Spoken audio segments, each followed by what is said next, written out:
کچھ سوچ رہی ہوتی ہے، ہم کچھ سوچتے ہیں. جی ڈاکٹر میں انتہائی مایوسی کے عالم میں ایف سی کالج سے محروم ہوا تھا، لیکن کیسے زمانہ بدلتا ہے، جیسے اقبال نے کہا ہے کہ پتہ نہیں کہ کل کیا ہونا ہے. صاحب. سالوں بعد ایک ایسا موقع آیا کہ میں اسی کالج میں پرنسپل لگ گیا جس کالج میں داخل نہیں ہوا تھا. ایف سی کالج کے ہاں، بطور صدر شعبہ صدر اردو رہے، شعبہ رہا، اس کا پرنسپل رہا. پرنسپل رہے. وہ بالکل. کھرل صاحب ایسا ہوا کہ جب میں پرنسپل بنا تو مجھے جب لیٹر آیا تو میں ایک تو پرنسپل بننا بھی بڑا عجیب تھا کیونکہ سفارشی دور ہوتا ہے جیسے آپ کو پتہ ہی. تو میرٹ پر اللہ تعالیٰ نے مجھے پرنسپل بنایا کیونکہ میں سینئر موسٹ تھا، لیکن افواہیں تھی کہ کوئی اور لوگ پرنسپل بن رہے. بہرحال وہ میرے آرڈر ہو گئے.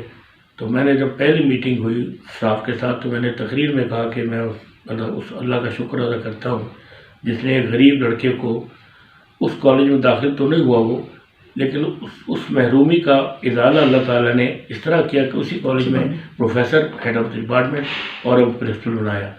اور پھر میں نے سجدہ کیا وہیں اوپنلی سب کے سامنے. میں نے کہا یہ میرا سجدے کا مقام ہے، کیونکہ دیکھیں جہاں بندہ داخل ہونے کے ایک خواب تھا. تو اس کالج میں صدر شعبہ کالج میں اندر رہا، پرنسپل ہاؤس میں رہا، پروفیسر کے جو مکان ہوتے ہیں ان میں رہا. تو یعنی میں نہ صرف یہ کہ وہاں پڑھ نہیں سکا لیکن پڑھایا اور رہا بھی اندر ہی اسی کیمپس میں جس کو مجھے فیسینیٹ کرتا تھا.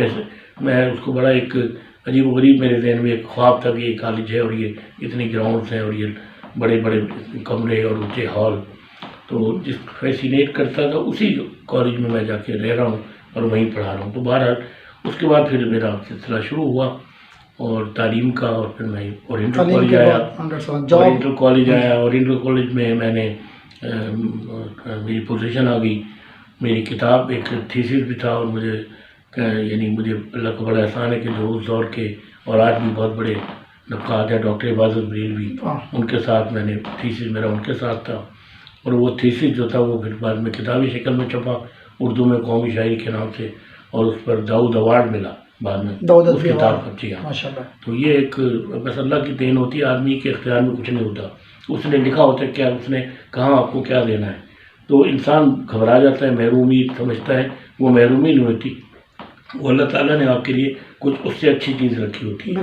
تو میرا تو یقین ہے کہ یہ، اور یہاں ایک بات میں اور بھی کروں کیونکہ یہ آن ایئر جائے گا تو طالب علم بھی سن رہے ہوں گے کہ یہ کبھی آدمی کو مایوس نہیں ہونا چاہیے. لا تقنطوا من رحمت اللہ، اللہ نے خود کہا ہے کہ میری رحمت سے مایوس نہ ہو.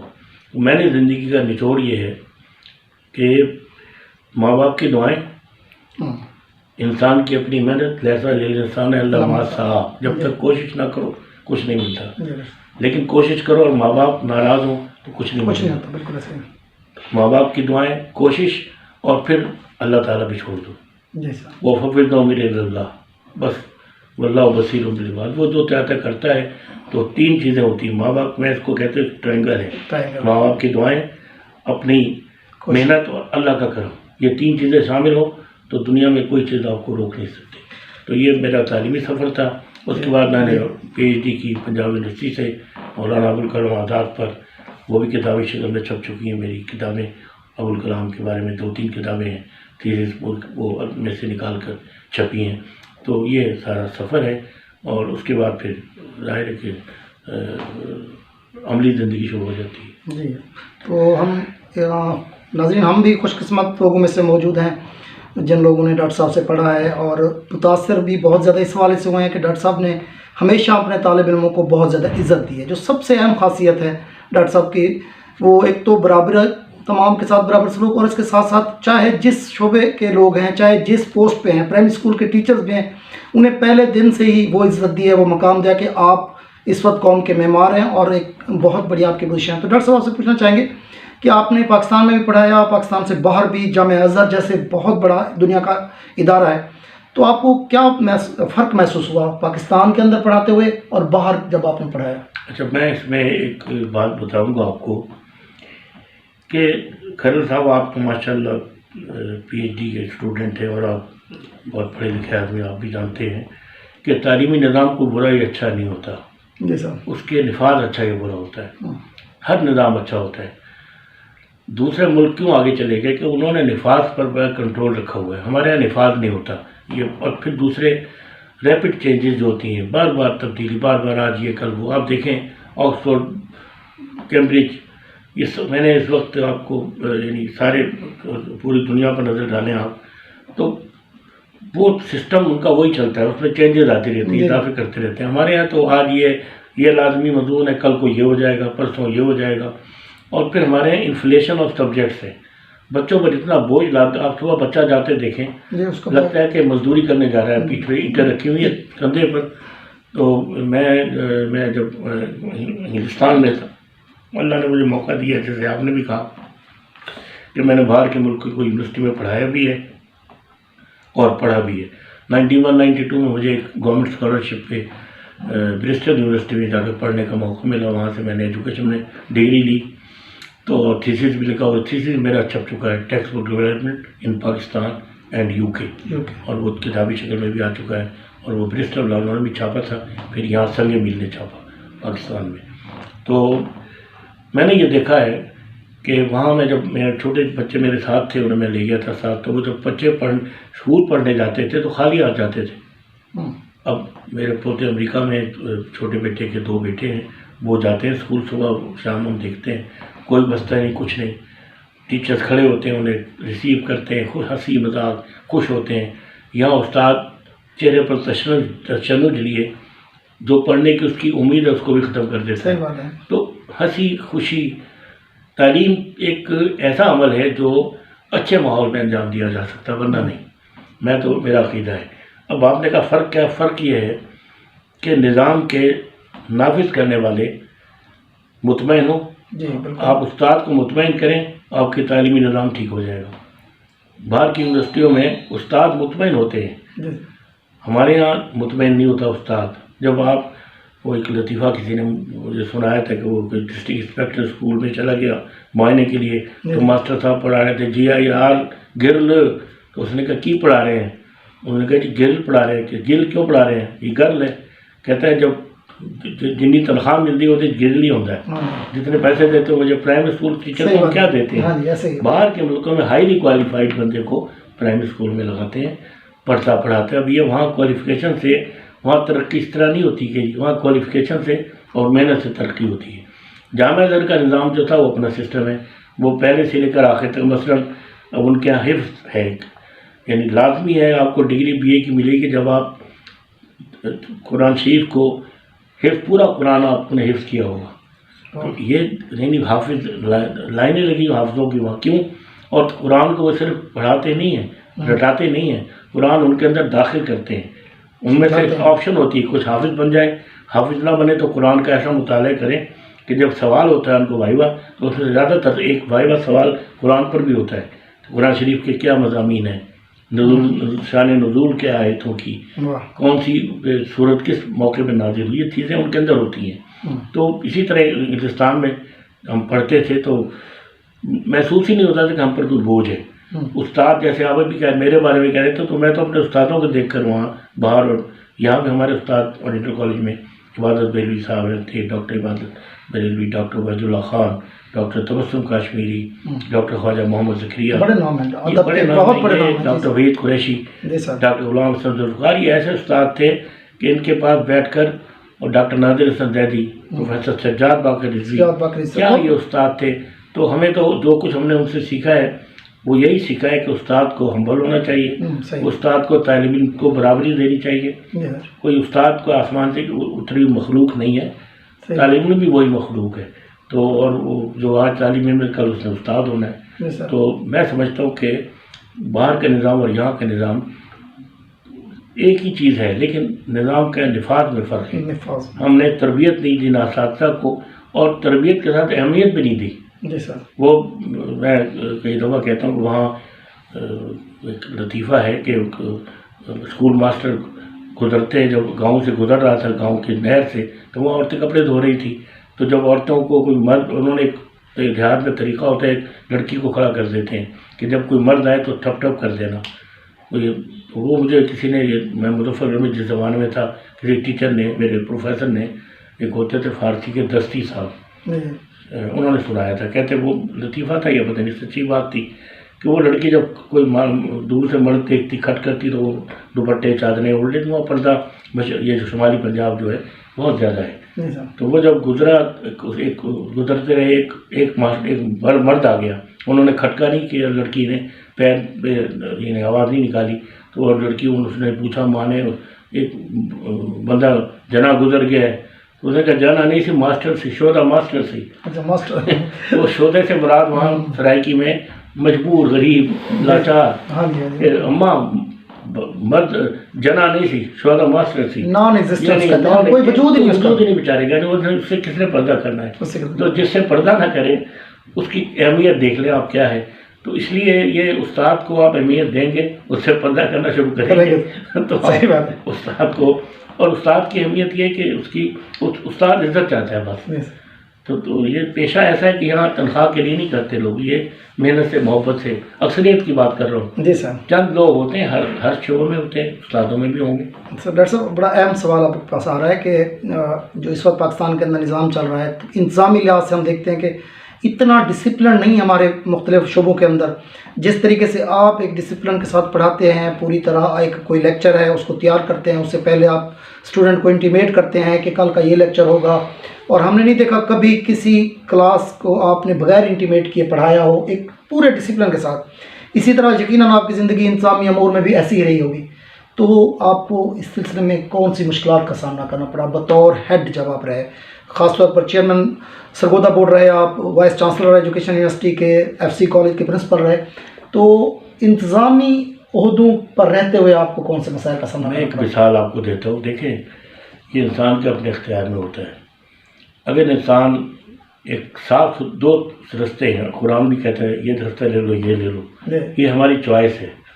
تو میں نے ہمیشہ چوائس کیا کہ وہ راستہ لوں جس میں مجھے ذاتی طور پر نقصان ہو جائے, لیکن ایک سیدھے راستے سے ہٹنا نہ پڑے.